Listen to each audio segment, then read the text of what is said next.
Saludos. La Municipalidad Provincial de Arequipa, a través de la Gerencia del Centro Histórico y Zona Monumental y la Biblioteca Pública Municipal, y con el apoyo de la Asociación Peruana de Centros Históricos, continuamos con las tertulias del patrimonio en este nuevo año y en una tercera versión.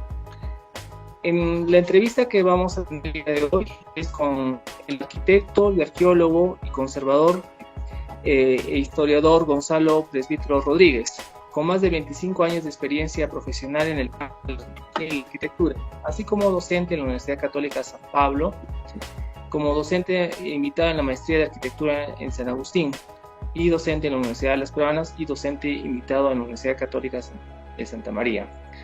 Ha sido becario del Ministerio de Relaciones Exteriores de Polonia en 1997 a 1998, becario del Ministerio de Cultura de Polonia en el 2007 y becario de la Comisión Nacional de la UNESCO 2012-2013, así como director de los proyectos de investigación arqueológica y proyectos de puesta en valor con convenios internacionales en los sitios arqueológicos de gran importancia nacional, como el Castillo Guarmey en la región de Ancash, la Casa Bodega y Cuadra en Lima, la isla de Laguna Cuyo en Bolivia, Maucayacta, Pampacolca en la provincia de Castilla, Arequipa, y las lomas Pulurín en el pueblo de Viejo de Pucará, así como Pachacamac en Lima, la Pontificia Universidad Católica. Es también consultor nacional en proyectos de restauración del patrimonio histórico, monumental y ejecutor de obras de restauración, entre ellas la Iglesia Matriz de San José de Quequeña, de San Fernando Rey de Socabaya, la de Polobaya, Sachaca, la de San Sebastián de Ayo, Pampamarca, Pampacolca, Machaguay, el Puente Colonial de Uchumayo, el Colegio de Arquitectos de Arequipa, el Museo Arqueológico de la Universidad Católica Santa María, el Museo Bodega y Cuadra en Lima, el Centro de Cultural de Ancón, Alejandro Miró Quesada, así como miembro del ICOM Perú y candidato a doctor en arqueología en la Universidad de Varsovia y autor de artículos de investigación en arqueología y arquitectura. Con la conducción de nuestro nuevo invitado desde este momento. Adelante. Gracias, Gonzalo. Bienvenido, Gonzalo Presbítero Rodríguez. Muy buenos días. ¿Cómo te va? Bien, ante todo, muchas gracias por esta invitación y para poder, digamos, hablar, ¿no?, sobre estos puntos tan interesantes que es el patrimonio documental y monumental, ¿no? Perfecto, gracias. Bueno, esta tertulia está dedicado al templo de San Fernando Rey de Socabaya, que es su tesis de maestría en historia de nuestro invitado de hoy. Y antes de entrar en materia, me gustaría preguntarte, Gonzalo, para hacer un poco de contexto, ¿no?, al actual distrito de Socabaya, pueblo tradicional, ¿llegaron los españoles en qué época? ¿Quiénes fueron los primeros vecinos? ¿Cuáles fueron esas primeras iniciativas que finalmente conllevaron a la construcción de este templo, San Fernando Rey de Socabaya, que tú has estudiado? Bien, el tema es bastante amplio, así que sería un poquito más... Te rogaría voy a resumir. Hablar de, antes de hablar de los primeros españoles, yo hablaría de las primeras invasiones que tuvieron el valle. Y años anteriores, los primeros siglos, digamos, tuvimos una invasión de la cultura de Tonaco, ¿no? ¿Ya? Entre los años 1100 antes, después de Cristo. Y luego, con el colapso de Tonaco, se produjo los reinos altiplánicos.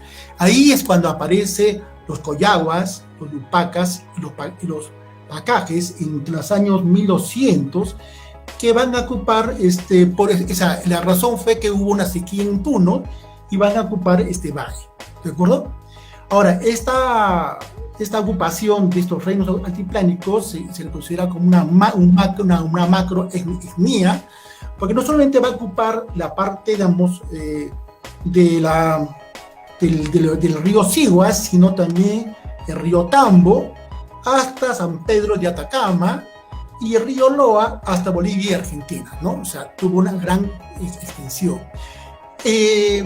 A partir de ahí tenemos principales testimonios, como dentro de la ciudad de Arequipa, que está Cazapata, que fue estudiado por Bernardo Málaga en 1942, está Pillo en Socabaya, está Soncomarca en el distrito de Quequeña, está Chayapampa, que fue estudiado por el doctor Huanqui Hurtado, tenemos evidencias también cuando se hizo las excavaciones en el campus de la Universidad Católica de Santa María, que fue realizado por el licenciado Augusto Belán Franco y Joseph Sulkuski. Y luego tenemos otra evidencia en la organización César Vallejo. A partir del año 1300 tenemos un nuevo estilo en la región de Arequipa que se llama el estilo Churrajón. Y luego vendríamos la cultura inca a partir de los años 1400, ¿no? Con la presencia del Churrajón Tres Cruces. A partir de ahí,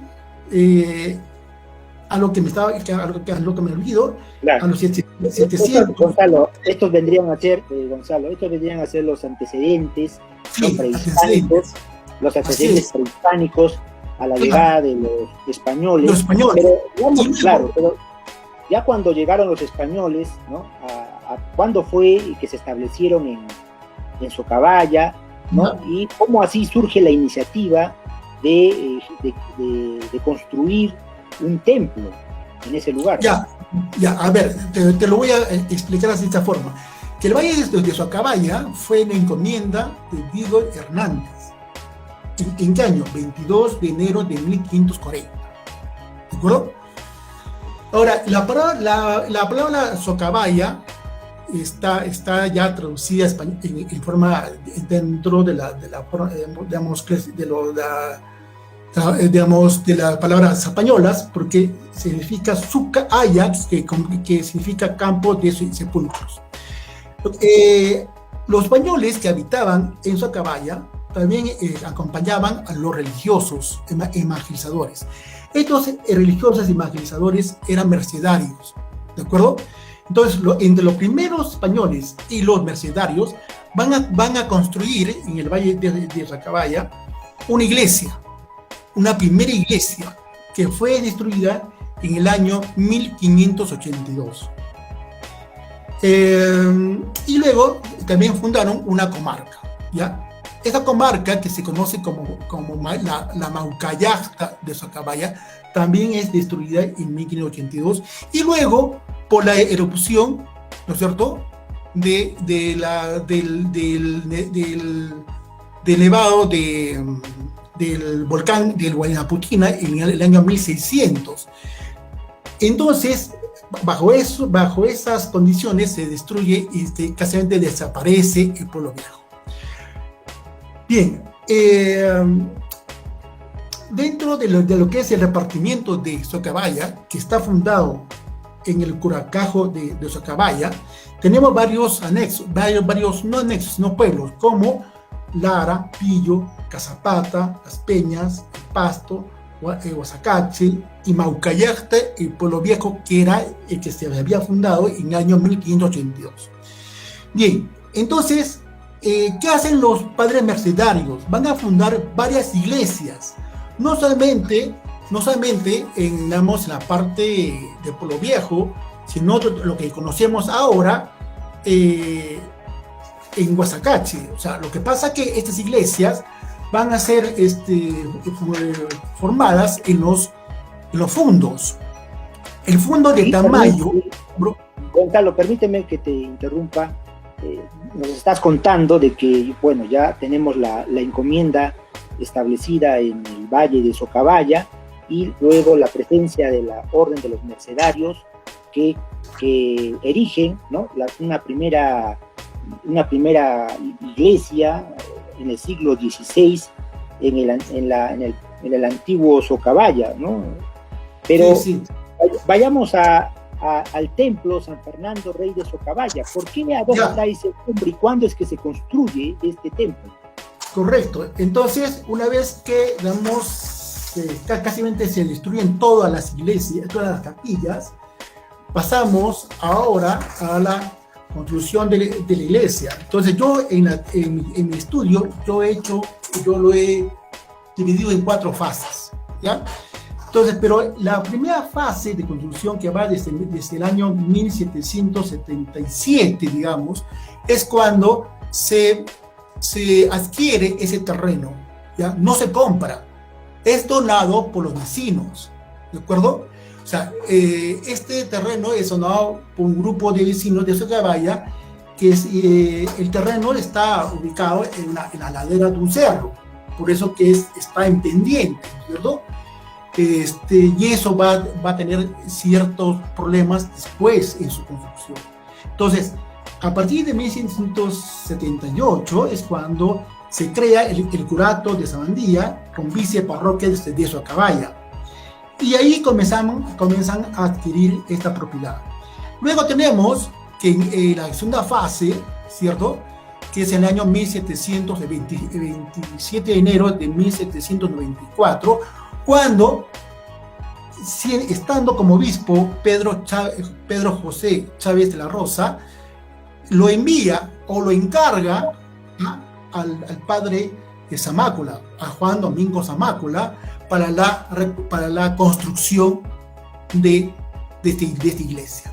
Pero algo que es interesante, que yo he revisado en las fuentes, es que Zamácula no es que recién se hace cargo de la iglesia de Socabaya. Ya cuando se pone las primeras piedras de los cimientos, que es el año 1778, ya está presente. O sea, él ya tenía conocimiento que ahí se iba a edificar el templo de Socabaya.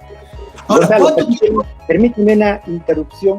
Vamos a ir a una pausa para continuar en el segundo bloque y ya poder seguir hablando sobre este interesante tema que nos ocupa el día de hoy, el Templo San Fernando de Socabaya. Regresamos.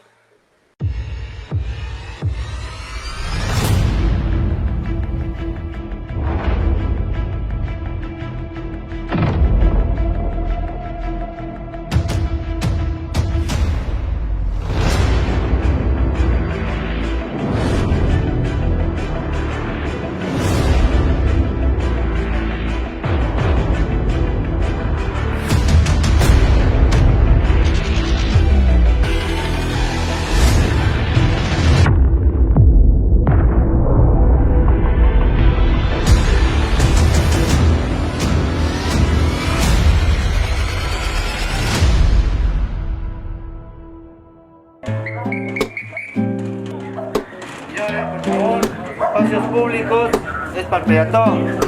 Nuestra labor es de prevenir la disuasión completa y a veces se convierte en traslados humanitarios, ¿no? A través de la ambulancia o a través de nuestras movilidades. El día a día me ha enseñado a ganar experiencia y de esta manera darles a mis compañeros lo que uno ha aprendido, ¿no? Porque los conocimientos no se han hecho para guardar, sino para darlos.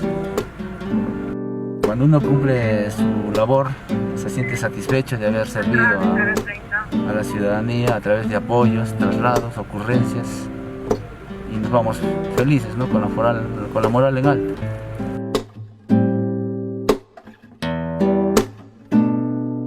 Amigos, continuamos conversando con el arquitecto, arqueólogo e historiador Gonzalo Presbítero Rodríguez sobre el Templo San Fernando Rey de Socabaya. Y en el primer bloque, Gonzalo nos hablaba acerca de los antecedentes, de la presencia de población nativa en el Valle de Socabaya y luego de la llegada de los españoles, ¿no? El trabajo que hizo la orden mercedaria para construir capillas en los anexos del pueblo del Valle de Socabaya, y también la propia construcción del templo durante el obispado de Pedro José Chávez de la Rosa, que encargó a su vez a Juan Domingo Zamácula y Jáuregui la realización de esta obra, que finalmente fue entregada, según anota nuestro invitado en su investigación, el 25 de mayo de 1795, y destaca que este trabajo de construcción del templo demandó aproximadamente 1 año y medio, ¿no?, para finalmente acabar la obra. Sobre el particular, Gonzalo, me gustaría preguntarte, una vez ya, digamos, construido el templo, tú lo que más destacas en tu investigación es el proceso de reconstrucción del templo a partir de los terremotos que sufrió Arequipa a lo largo de su historia, en lo particular los terremotos de 1958, 1960 y 2001, ¿no es cierto? ¿Cuáles serían las consecuencias justamente que trajo consigo el efecto de los terremotos señalados en este monumento religioso? Bien, ya.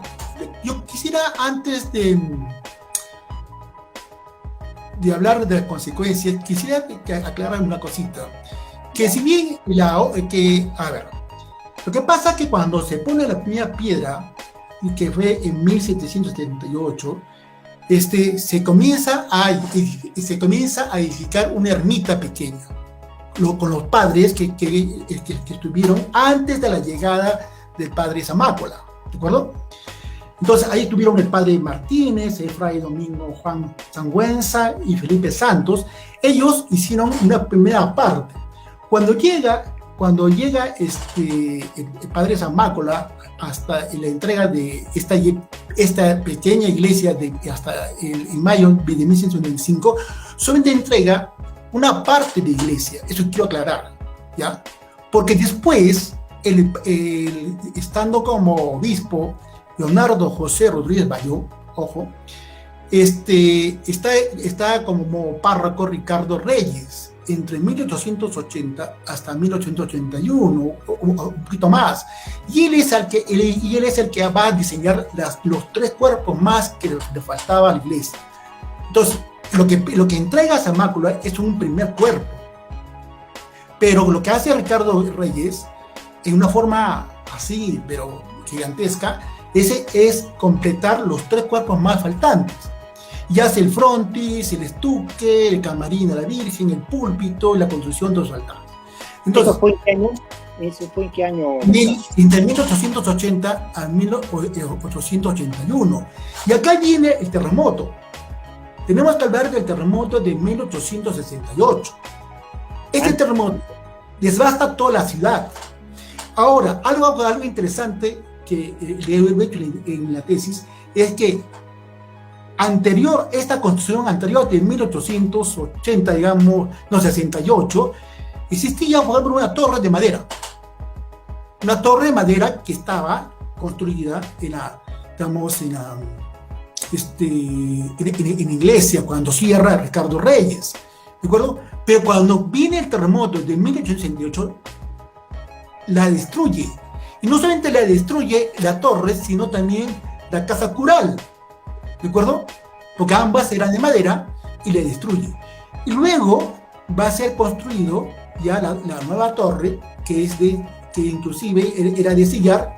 Se va a caer con los terremotos del 58, ¿ya? Y va a ser reconstruida de concreto armado y enchapado con sillar. Pero ya en el lado derecho, no en el lado izquierdo, ¿de acuerdo? Bien. Entonces, hay un proceso cronológico del 79, del 84 al 2001, hasta el 99. ¿Y por qué me voy hasta el 99? 1929. Es cuando se funda el Comité de Acciones Paces del segundo al tercer milenio de Socabaya, gracias a los daños producidos por el terremoto del 2001, que hace que la iglesia quede en mal, digamos, Gonzalo, permíteme que te pregunte, tú destacas en tu trabajo de investigación la participación de la comunidad, de los vecinos, sí, en este caso el Valle de Socabaya, del distrito de Socabaya, sí, que permitió la reconstrucción del templo, ¿no?, en sucesivas oportunidades a raíz de los terremotos que sufrió Arequipa, tanto en lo inmediato, digamos, en el siglo XIX y en el siglo XX. Tú has destacado, por ejemplo, el terremoto de 1868. Sabemos, por ejemplo, que el templo de San Camilo cayó igualmente destruido, pero no hubo acción, ¿no?, de la orden religiosa para poder, justamente, que ya no estaba en Arequipa, para poder reconstruirlo. Sin embargo, eso no ocurrió en Socabaya, donde sí la comunidad jugó un papel muy importante en esa reconstrucción. Eso me gustaría que pudieras comentarnos acerca de ese papel singular que jugó y ha jugado la comunidad de Socabaya para primero como una reacción frente al terremoto y en segundo lugar para hacer posible la reconstrucción del templo.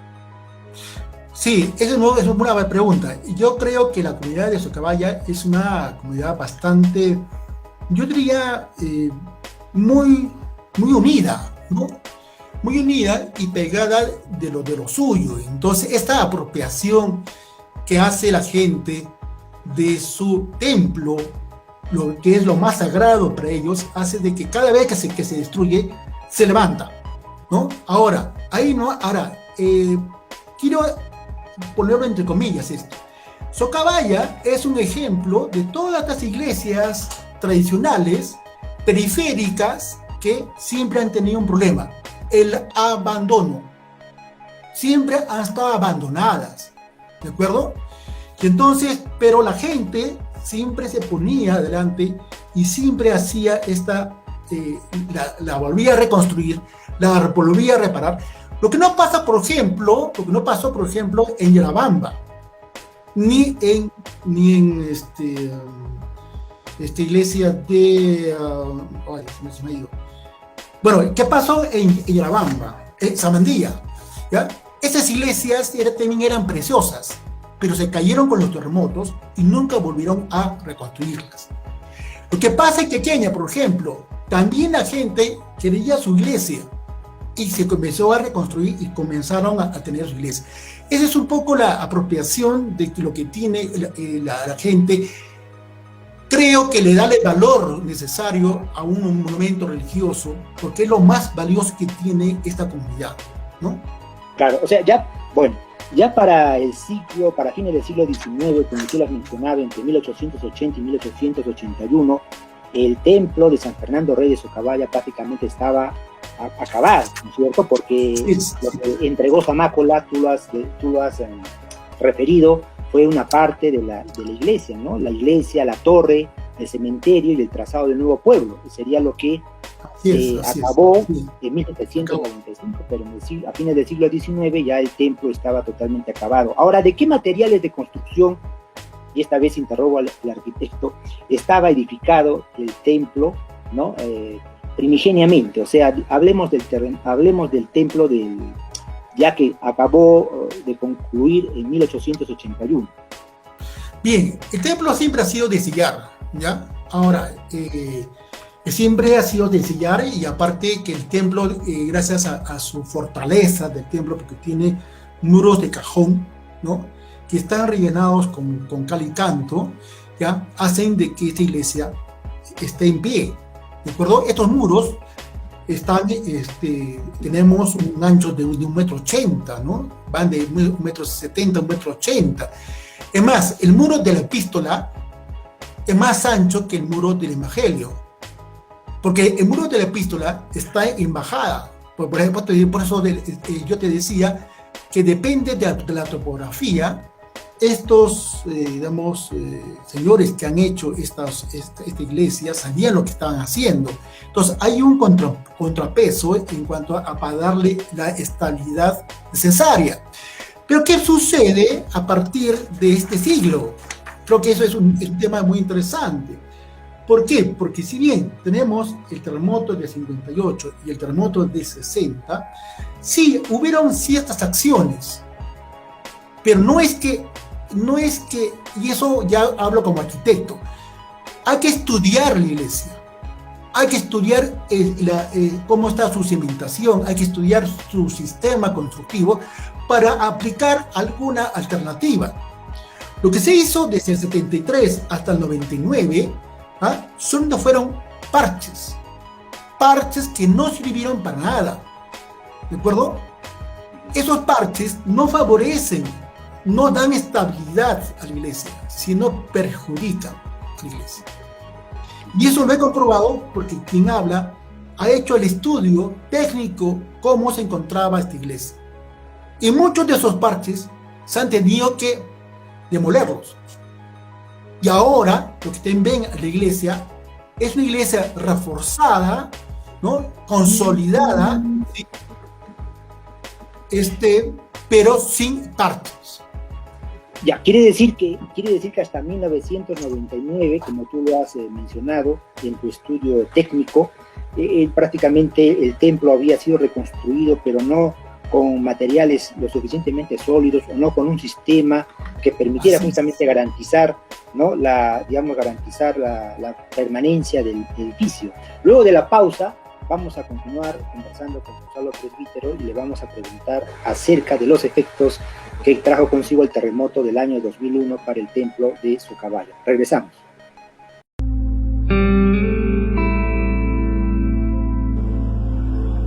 Hoy estamos aquí reunidos para pronunciarnos públicamente a favor de la igualdad de género. Y contra la violencia que muchos hombres ejercen sobre las mujeres.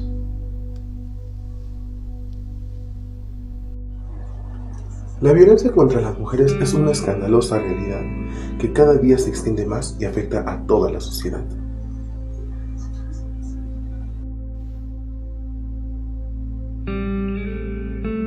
Es la evidencia diaria de nuestras contradicciones, la exigencia inmediata para poder reflexionar sobre los problemas en su origen.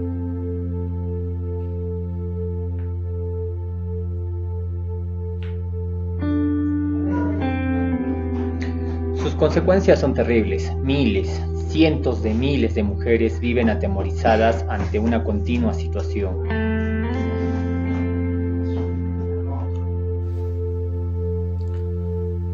De terror físico y psicológico en sus hogares y entornos más cercanos.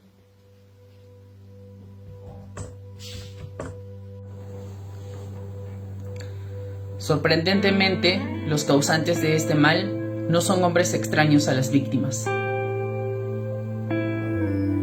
Son sus propios maridos, parejas o novios quienes las maltratan.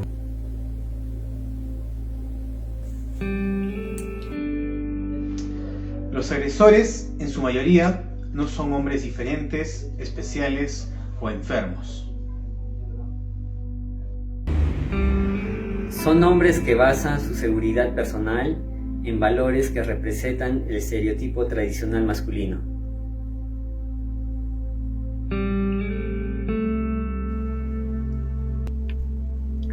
La imposición a través de la fuerza física, la competencia, la agresividad y un estado de superioridad con respecto a la mujer.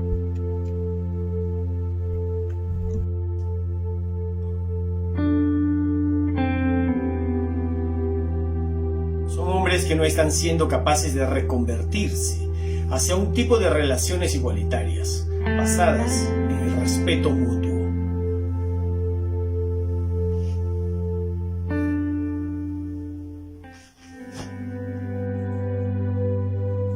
Para adaptarse a los cambios que el avance hacia una sociedad igualitaria está provocando. Es el claro síntoma de que algo no funciona bien.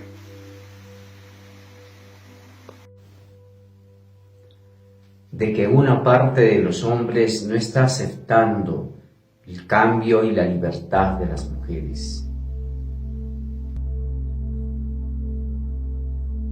No miremos a otro lado. No sigamos tolerando en nuestro entorno ninguna situación de violencia, sexismo o discriminación hacia las mujeres. Es nuestra responsabilidad actuar allí donde se dé o se prepare para el horror. Tenemos que hacerlo por ellas y por nosotros. Le agradecemos aquellos casos que conocemos y apoyemos sin ninguna duda a las víctimas, pues necesitarán de toda nuestra solidaridad.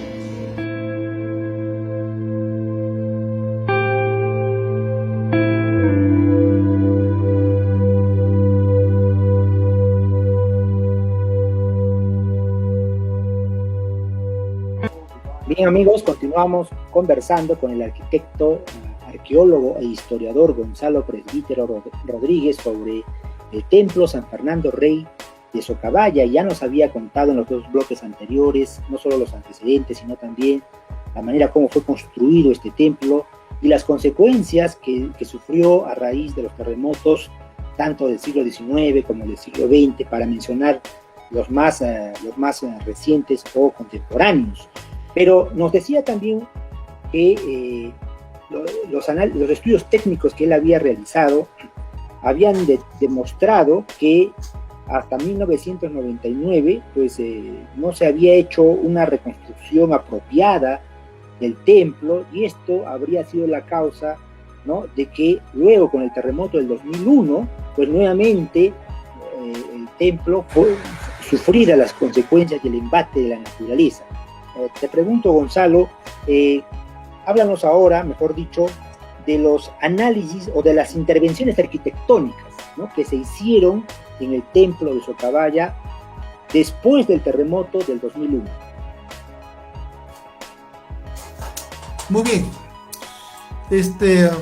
Para empezar hablando sobre esta pregunta que me ha solicitado Mario Roman, es que hay una coincidencia, que bueno, todo es, o sea, no hay nada que sea por suerte, ¿no?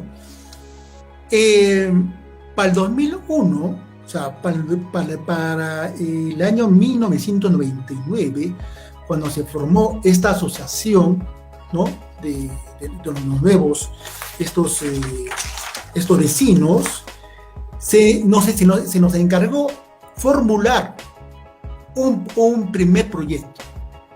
O sea, antes del terremoto, miren, entonces, antes del terremoto ya nosotros habíamos hecho un levantamiento, habíamos hecho un diagnóstico, habíamos hecho todo el análisis patológico en la situación actual del año 1999.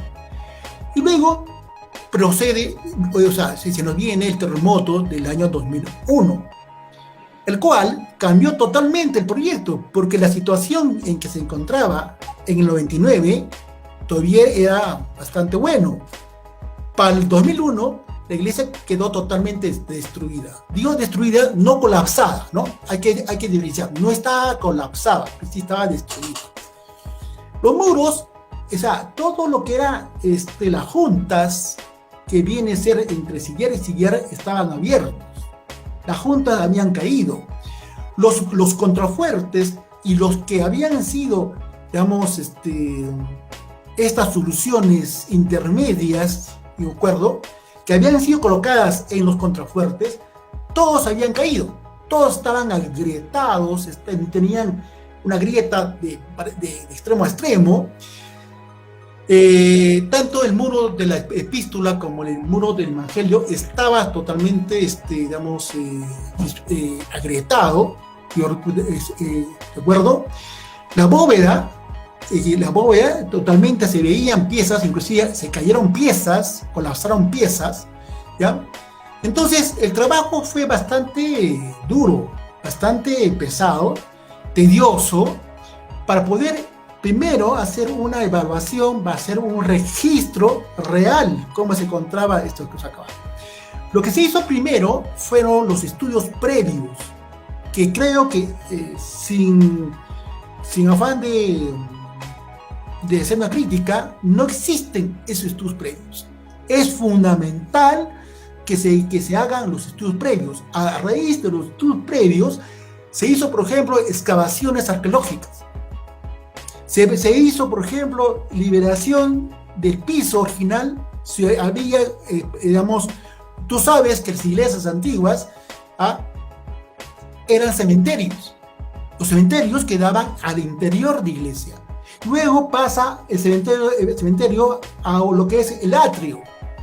Y luego del atrio, inclusive lo que tiene Socabaya, tiene esta línea de ceremonia procesional de las ánimas. Había un salón afuera del atrio, donde era el salón que era un salón dedicado a velar, como un velatorio de los difuntos. Esos difuntos eran enterrados en los atrios y adentro. Entonces se hizo el estudio, qué cosa había adentro, qué cosa había afuera. Aparte, que te comentaba, se hizo el estudio de la profundidad de cimiento. Tú me preguntabas qué quedaba antiguo. Toda la cimentación era del primer cuerpo, segundo cuerpo, y del segundo cuerpo son antiguos. El tercero y el cuarto cuerpo, como te digo, pertenecen ya a 1880 hacia adelante.